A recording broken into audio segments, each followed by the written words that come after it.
एक बहुत ही छोटा सा कमरा। उस उस छोटे से कमरे में उसके बिना परमिशन के सूरज को भी आने की अनुमति नहीं थी। उस छोटे से कमरे के चारों तरफ मोटी मोटी किताबें रखी हुई थी और उन किताबों के बीच बैठा संजय पढ़ाई कर रहा था। नींद पूरी न लेने के कारण उसके आंखों के नीचे काले घेरे पड़ चुके थे। वह अपने लक्ष्य मिटना खो चुका था कि उसे न सोने की सुध, न खाने की सुध, न पीने की सुध। बस उसका एक ही लक्ष्य था, पढ़ाई, सफलता, पढ़ाई। इस पे वह दिन रात डूबा रहता। उसे बाहरी दुनिया से कोई मतलब नहीं था। उसके लिए सिर्फ थी सफलता हासिल कर। इस कहानी को आप बीच में मत छोड़ कर जाइएगा। एक कहानी एक बहुत ही शानदार कहानी होने वाली है। यदि कहानी अच्छी लगे तो प्लीज़ चैनल को सब्सक्राइब कर लीजिए, वीडियो को लाइक करें। रात के 2 बज रहे थे जब पूरा शहर गहरी निद्रा में सो रहा था। तब संजय लाइट की धीमी रोशनी में पढ़ाई कर रहा था। जब भी उसको नींद लगती वह तुरंत अपनी आंखों में पानी के छींटे मार देता और फिर से पढ़ाई करने बैठ जाता। एक बार फिर से संजय पढ़ाई कर रहा था। तभी उस उसको नींद आने लगी। उसको एक बार फिर से नींद आने लगी।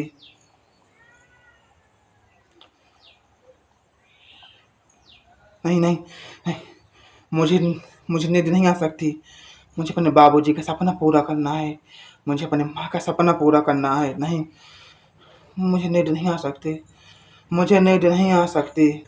जैसे ही वह सोने वाला था, जैसे ही वह फिर से सोने वाला था, तैसे ही 3 साल पहले उसके जो पिता ने उससे बात किए कही थी, उसे फिर से याद आ गई और वह फिर से पढ़ने बैठ गए। 3 साल पहले जब संजय गांव से शहर पढ़ाई करने के लिए आ रहा था तो उसके पिता ने कहा,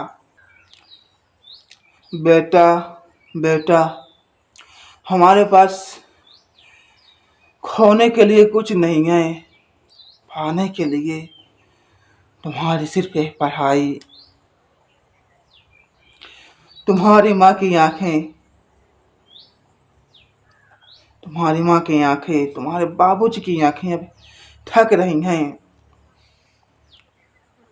वह देखना चाहती है कि जब उनका बेटा अधिकारी बनकर, अफसर बनकर गांव आए तो गांव के लोग कहे, देखो राम प्रसाद का बेटा जा रहा है। वह देखो राम प्रसाद का बेटा जा रहा है। तो बेटा बेटा तो दिन रात पढ़ाई करना, जी तोड़ मेहनत करना। तुझे अपने बाबूजी का, अपनी माँ का सपना पूरा करना है। अब बस तू ही हमारी एक आखिरी उम्मीद है। यह बात यह बात संजय के दिल में लग गई। वह इस बात को 3 सालों से आज तक एक दिन भी नहीं बीता। वह बात संजय को उसके दिल में लग गई और इन 3 सालों में एक बार भी इस बात को नहीं भूला जो उसके 3 साल पहले बाबूजी ने कही। उसे बाहरी दुनिया से कोई मतलब नहीं था। बाहर क्या चल रहा है, क्या नहीं चल रहा, उसे कोई मतलब नहीं था। दी कब दिवाली आई, कब होली आई, कब कौन सा त्यौहार आया, कब क्या हुआ, उसे पता ही नहीं चला। बस वह अपनी पढ़ाई में इतना व्यस्त था, उसे कुछ पता ही नहीं चला कि कब होली आई, तो कब दिवाली आई, कब कौन सा त्यौहार आया और कब कौन सा त्यौहार गया। उसके लिए बस किताबें ही होली थी, किताबें ही दशहरा था, किताबें ही रक्षाबंधन था। वह इनमें इतना खो चुका था। उसे सफलता हर हाल में चाहिए थी और अपने बाबूजी का सपना पूरा करना था। आखिरकार उसकी तपस्या का दिन आ ही गया। परीक्षा का ऐलान हो गया। कल संजय की परीक्षा थी। वह बस अब घंटे गिन रहा था, कब सुबह हो और वह पेपर देने के लिए एग्जाम सेंटर जाए। लेकिन इस खुशी के साथ साथ उसको डर भी था कि कहीं फिर से पेपर कि कहीं कहीं फिर से पिछले साल की तरह पेपर लीक न हो जाए, कहीं फिर से उसके सपनों पर फुल स्टॉप न लग जाए। क्योंकि पिछले साल भी पेपर लीक हो चुका था। पेपर लीक होने के बाद कुछ दिन खबरें चली, न्यूज़ें बनी। सरकार ने हर बार की तरह जांच एजेंसियां बैठाई, जांचें करवाई, लेकिन निकला कुछ भी नहीं।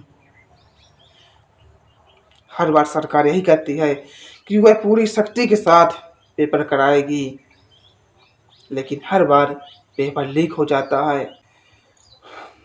बस वह भगवान से एक ही दुआ कर रहा था, हे भगवान इस बार पेपर मत लीक कर, हे भगवान इस बार पेपर मत लीक करना, इस बार पेपर मत लीक करना। यदि सुबह हुई आज संजय के लिए बहुत बड़ा दिन था। आज संजय बहुत खुश था। वह सुबह सुबह नहाया, भगवान से आशीर्वाद लिया और पेपर देने के लिए चल दिया। तभी जिस ऑटो से संजय पेपर देने के लिए जा रहा था, अचानक वह ऑटो रास्ते में ही खराब हो गया, रास्ते में ही खराब हो गया। ट्रैफिक इतना ज़्यादा था कि 10 मिनट के रास्ते के लिए करीब 1 घंटे का समय लग गया।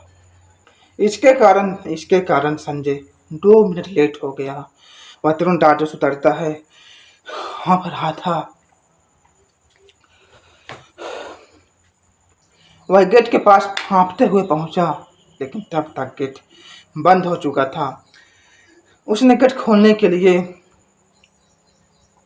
चौकीदार से कहा, मगर चौकीदार ने गेट खोलने से मना कर दिया और कहा कि तुम 2 मिनट लेट हो, अब तुम अंदर नहीं आ सकते, अब गेट नहीं खुल सकता। Please sir, please sir, please sir, gate खोल दीजिए सर, गेट खोल दीजिए। अगर आज गेट नहीं खुला तो मैं बर्बाद हो जाऊंगा। प्लीज़ सर आपसे हाथ जोड़कर विनती कर रहा हूँ, प्लीज़ सर गेट खोल दीजिए, प्लीज़ सर गेट खोल दीजिए। मेरे पूरे साल की मेहनत बर्बाद हो जाएगी सर, मैं जीते जी मर जाऊंगा। प्लीज़ सर, प्लीज़ गेट खोल दीजिए, प्लीज़ सर गेट खोल दीजिए। संजय उसके सामने गिड़गिड़ाने लगा, उसके सामने विनती करने लगा, लेकिन उसने कहा मैं गेट नहीं खोल सकता, मेरी मजबूरी है, क्योंकि ऊपर से आदेश आया है चाहे कोई एक व्यक्ति 1 सेकंड के लिए भी लेट हो जाए, लेकिन उसके लिए गेट मत खोलना। प्लीज मैं गेट नहीं खोल सकता। संजय की आंखों के सामने अंधेरा छाने लगा और वहीं जमीन पर बैठकर रोने लगा। उसके सपनों की जिंदगी खत्म हो गई। 2 मिनट की देरी के लिए इस सिस्टम ने उसे गेट नहीं खोला। यह सिस्टम कितना पाबंद है ना कि 2 मिनट की देरी बर्दाश्त नहीं कर सकता और पेपर लीक हो जाता है। 2 मिनट की देरी के कारण किसी को आने की अनुमति नहीं होती और वहीं हर बार बड़े बड़े पेपर एग्जाम लीक हो जाते हैं। तब इस देश का सिस्टम कानून कहाँ जाता है जहाँ खुलेआम लाखों रुपए में पेपर बिक जाते हैं और जो बच्चा कुछ कारण से सिर्फ 1-2 मिनट लेट हो जाता है उसे गेट के अंदर आने की अनुमति नहीं होती। अब मैं अपने बाबूजी को क्या जवाब दूंगा, किस मुंह से उन्हें जवाब दूंगा? उनका बेटा फेल हुआ नहीं बल्कि सिस्टम के कारण फेल कर। अब मैं उस बूढ़े बाप को क्या मुंह दिखाऊंगा जो सालों से बड़े बड़े सपने सजाकर बैठा है?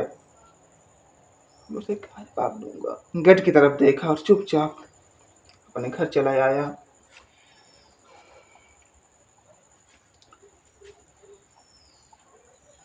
जो वह सुबह तक खुश लग रहा था, आज उसके चेहरे पर खुशी पूरे तरीके से गायब हो चुकी। उसने दरवाज़ा खोला और अंदर घर और दरवाज़ा अंदर से बंद कर दिया।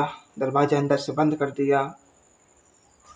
जो पंखा संजय को कभी हवा देता था, अगले दिन वही सुबह अगले दिन सुबह वही पंखा संजय की लाश को अपने ऊपर टांगे हुए था। एक बार फिर से खबर छपी कि एक छात्र ने आत्महत्या कर ली। तो क्या उस छात्र ने आत्महत्या की है या इस सिस्टम कानून से आत्महत्या करवाई है?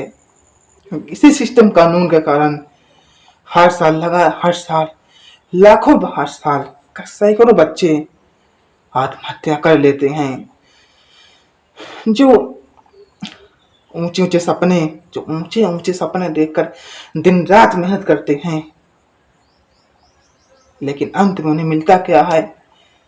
कुछ नहीं है। जो लोग जिनके पास पैसा है वह लाखों करोड़ों रुपए देकर अच्छी अच्छी नौकरी पा लेते हैं, पेपर लीक हो जाता है।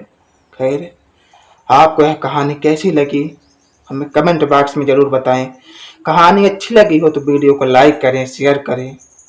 यदि चैनल पर पहली बार आए तो प्लीज़ चैनल को सब्सक्राइब कीजिए।